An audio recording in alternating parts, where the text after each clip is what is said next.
Hi friends, இன்றைக்கி நம்ம இந்தியாவின் அமைவிடம் என்ற தலைப்பிலிருந்து 5வது வீடியோ பார்க்க போகிறோம்.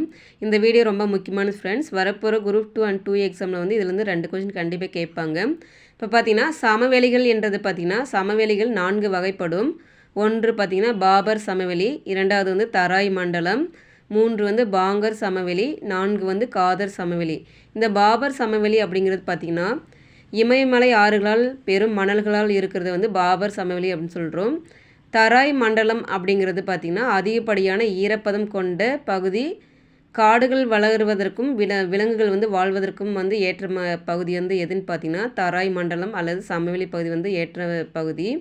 அடுத்தது வந்து பாங்கர் சமவெளி அப்படிங்கிறது பார்த்திங்கன்னா பழைய வண்டல் மண்ணை வந்து கொண்டுள்ளது வந்து பாங்கர் சமவெளி.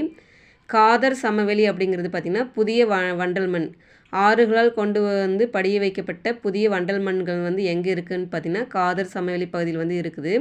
இதை பார்த்திங்கன்னா காதர் அல்லது பெட் நிலம் அப்படின்னு சொல்லுவாங்க. இந்த கொஷின் வந்து அடிக்கடி கேட்டே இருந்தாங்க, இந்த லாஸ்ட் இயரில் வந்து கேட்டே இருந்தாங்க.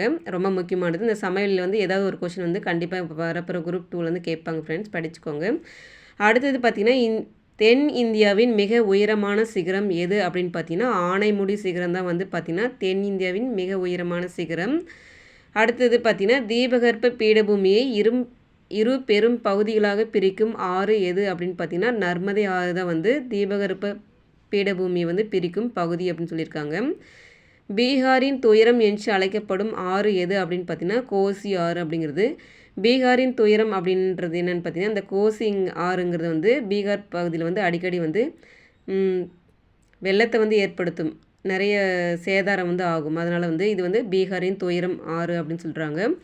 அடுத்தது இந்தியாவின் வறண்ட பாலைவனம் எது அப்படின்னு பார்த்தீங்கன்னா தார் பாலைவனம் என்பது வந்து இந்தியாவிலேருந்து வறண்ட பாலைவனம். இது ரொம்ப முக்கியமானது.